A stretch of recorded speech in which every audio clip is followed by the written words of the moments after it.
मोहतरम नवाज शरीफ साहिब की तरफ से मोदी के खिलाफ कोई ट्वीट नहीं आया। देखिए, जो मियां नवाज शरीफ है वो 3 दफा के वजीर आजम है। उनका एक स्टैचर है। उन्होंने बल्कि इस जंग के अंदर मियां शहबाज शरीफ से मुशावरत भी रही।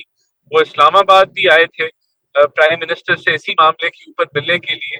तो ये जो जमात है, जो हुकूमत है, वो मियां नवाज शरीफ की है। और अल्हम्दुलिल्लाह इतनी हमने ये बात है कि हमने भारत की पिटाई की। और गिला ये है कि नाम लेके क्यों नहीं पिटाई की।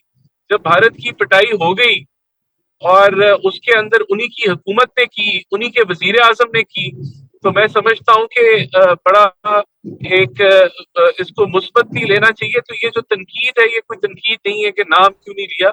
जो उनका स्टैचर है उसके मुताबिक उन्होंने इनपुट भी दी, उनसे मुशावरत भी हुई और उन्हीं की हुकूमत ने ये सारी कार्रवाई की और अल्लाह ताला ने हमें पता अता की। तो ये कोई इतना कोई वैलिड कोई इतराज नहीं है। बिल्कुल सर। सर एक और चीज़ कि भारत के साथ हमारा सीज़ फायर तो हो गया है, जंग बंदी भी हो गई है, लेकिन जो मोदी साहिब हैं उनकी तरफ से अभी भी कुछ सख्त बयानात आते हैं। आपको लगता है कि सीज़ फायर हुई है या फिलहाल टाइम गेन किया जा रहा है, टाइम बाय किया जा रहा है कि अपने आप को रीस्टॉक कर लें, क्योंकि पाकिस्तानी हथियारों के आगे तो ये घुटने टेक चुके हैं। देखिए, मोदी अभी एक क्राइसिस में है। और वो क्राइसिस ये है कि उन्होंने झूठ बोला अवाम से। पहलगाम हमले के हवाले से भी झूठ बोला। ना वो उसका जवाब दे सके हैं कि वो दहशतगर्द कौन थे, कहाँ से आए, ना उनको वो पकड़ सके। फिर जब उन्होंने हमारे पे हमला किया, एग्रेशन की, तो तब भी उनको मुंह तोड़ जवाब मिला। उनके रफाइल त्यारे जो है वो 3 तबाह हो गए। तो इसमें भी अवाम से उसने झूठ बोला। फिर इंडियन मीडिया ने एक पूरी एक कह लें कि राय बनाई अपनी अवाम की, भारतीय शहरियों की, कि वो पता नहीं कोई पता, उन्होंने कौन सा कोई किला जो है वो पता कर लिया है और कहाँ वो पहुंच गए हैं। तो वो भी झूठा साबित हुआ। और फिर जब पाकिस्तान ने हमला किया तो बिल्कुल हमने जो भारत का जितना भी जो क्रेडिबिलिटी रह गई थी या जो उनके अंदर कोई दमखम रह गया था वो हमने खत्म कर दिया। तो उस दुरुस्त। पर भी उन्होंने झूठ बोला। दुरुस्त। लेकिन क्योंकि इंटरनेशनली अब हकायक आ रहे हैं, अवाम को पता चल रहा है, वो उससे सवाल पूछ रहे हैं। तो Modi is in trouble in India. Modi सख्त मुश्किल में है। तो अब डेफिनेटली अब वो मजीद बेवकूफी यही कर रहा है कि वो अपने झूठ के ऊपर इमारत खड़ी कर रहा है। तो दुरुस्त। मेरे ख्याल से मोदी की पॉपुलैरिटी को भी बड़ा हर्ज हुआ है और अब ये उसके रद्द अमल में कुछ कर रहा है, लेकिन ये कुछ कर नहीं सकेगा इंटरनेशनली। ये मेरा अपना तज्जिया है, क्योंकि इंटरनेशनली भारत की क्रेडिबिलिटी काफी खराब हो गई है।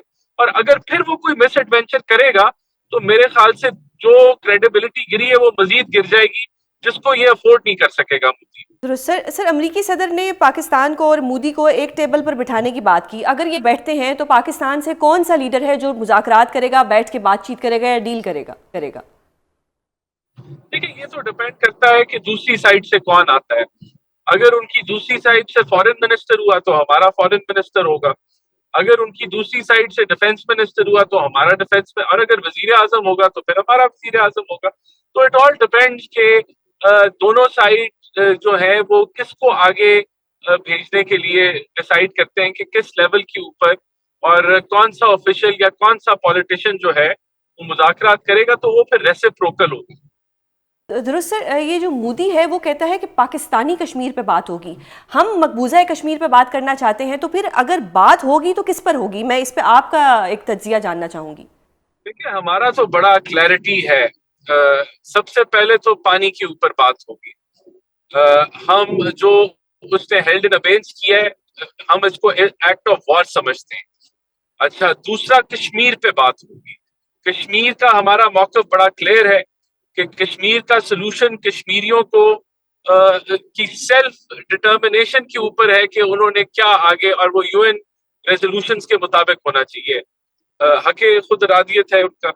फिर तीसरा ही जो जो बड़ी जो टॉपिक है वो पाकिस्तान में दहशतगर्दी है और उसके पीछे जो भारतीय हाथ है उसके ऊपर बात होगी। तो पाकिस्तान से तो बड़ी क्लैरिटी है कि ये 3 हमारे एजेंडे हैं, जो मेजर एजेंडे हैं। उसके अलावा भी बहुत सारे हैं, लेकिन ये वो 3 मेजर पॉइंट्स हैं जो हम जिसके ऊपर एंगेज करना यानी कि चाहते ये हैं, कहना और दुरुस्त हम होगा इनसे कि पीछे नहीं पाकिस्तान की हटेंगे। भी शरायत होंगी।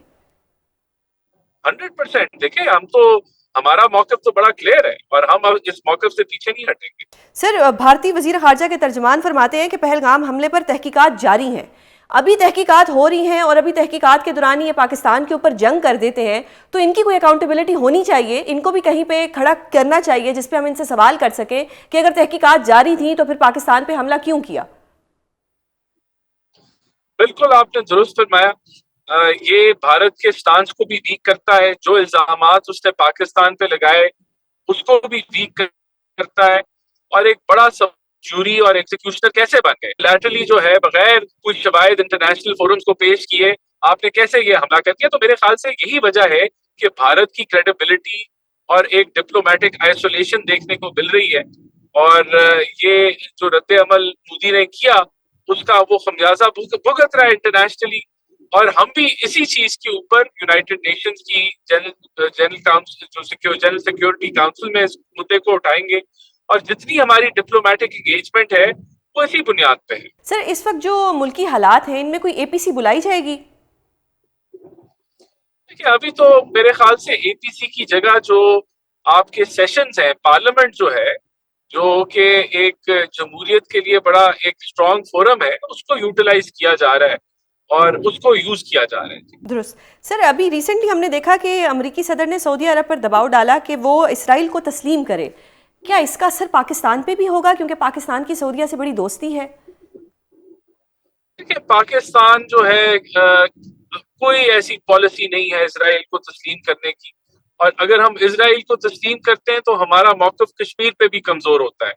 तो हम बिल्कुल कहीं इस तरफ ना बढ़ने जा रहे हैं, ना ऐसा कोई मौक़िफ़ है, ना हम इस मौक़िफ़ को सपोर्ट करते हैं। बल्कि हमारा मौक़िफ़ तो ये है कि जो जेनोसाइड इसराइलियों ने की है उसके लिए इसराइल को हमें अकाउंटेबल ठहराने की जरूरत है और दुनिया को ठहराने की जरूरत है। दुरुस्त सर। तो उसको दुरुस्त सर, बीजेपी के एक मिनिस्टर तस्लीम हैं। करने की बात तो दूर कर जी दीजिए। जी। सर, बीजेपी के एक मिनिस्टर हैं विजय कंवर, उन्होंने अपनी ही कर्नल सोफिया के बारे में बड़े गलीज अल्फाज का इस्तेमाल किया। हमारा दुश्मन इतना कमजोर है कि वो मुसलमानों को लेके इतना अपने दिल में कीना और बुग़्ज़ रखता है, तो क्या ये दुश्मन फ्यूचर में बाज आएगा हम पे अटैक करने से, या ये हर 5 साल बाद जो हम पे इल्ज़ाम लगाता है दोबारा भी लगाएगा? देखिए हमने जो अभी मोदी को जो एक डिफीट दी है उससे हमने भारत का भला किया। देखिए वो कैसे भला किया कि भारत जो हिंदुत्व पॉलिसी जो है जो अपनाए हुए है जो एक एक्सट्रीमिस्ट पॉलिसी है उससे उसकी माइनॉरिटीज भी तंग है। 25 करोड़ से ज्यादा वहां मुसलमान आबादी है। उसके अलावा वहां बहुत सारे सेन माइंड है। तो हमने जो मोदी की पॉपुलैरिटी को हिट किया है भारत में भी सवाल उठ रहे हैं इस एक्सट्रीमिस्ट पॉलिसी के ऊपर। और माइनॉरिटीज भी नाखुश है भारत के अंदर। और फिर बहुत सारा एक प्रेशर बिल्डअप हुआ है मोदी के अंदर। तो पाकिस्तान ने जो भारत का भला ये किया है कि मोदी को एक्सपोज किया है और जो उसके ऑपोजिट आवाजें हैं उसको भी स्ट्रेंथन किया। दुरुस्त सर। सर, मोहतरम शहबाज शरीफ साहब ने फरमाया कि पूरी जंग की प्लानिंग आर्मी चीफ ने की। अज़मा बखारी साहिबा फरमाती हैं कि ऑपरेशन का सारा डिज़ाइन जो था वो नवाज शरीफ साहब ने किया। हम चाहते हैं कि आप, क्योंकि वज़ीर आज़म के कोऑर्डिनेटर हैं, आप थोड़ा सा क्रेडिट मीडिया को भी दे दें, क्योंकि सब क्रेडिट ले रहे हैं तो मीडिया को भी थोड़ा क्रेडिट मिलना चाहिए। नहीं देखिए इसमें तो कोई शक नहीं है कि मीडिया का बहुत एक एथिकल और मॉरल एक कह लें कि इंडिया से जब आप कंपेयर करते हैं तो बड़ी जबरदस्त परफॉर्मेंस थी मीडिया की। और उन्होंने बड़ी इसमें इंफॉर्मेशन मिनिस्ट्री हो, मीडिया हो, DGISPR हो, तो बड़ी क्रेडिबिलिटी गेन की है मीडिया ने। और जहां तक बात है कि मियां नवाज शरीफ ने ऑब्वियसली जो ऑपरेशनल मैटर्स हैं वो तो प्योरली फौज ही करती है और वही उसी की डोमेन है। लेकिन जिस तरह मैंने आपको पहले बताया कि ये हुकूमत भी मियां नवाज शरीफ की है और वो एक मुशावरती अमल भी रहा प्राइम मिनिस्टर का मियां साहब के साथ। और मियां साहब इस्लामाबाद भी आए जहां एक डिटेल उनको ब्रीफिंग दी गई और उन्होंने अपना इनपुट दिया। तो मियां नवाज शरीफ जो थे वो ही वॉज अप टू डेट और वो अपनी राय और मशवरा उनसे जारी था इस दौरान प्राइम मिनिस्टर के साथ।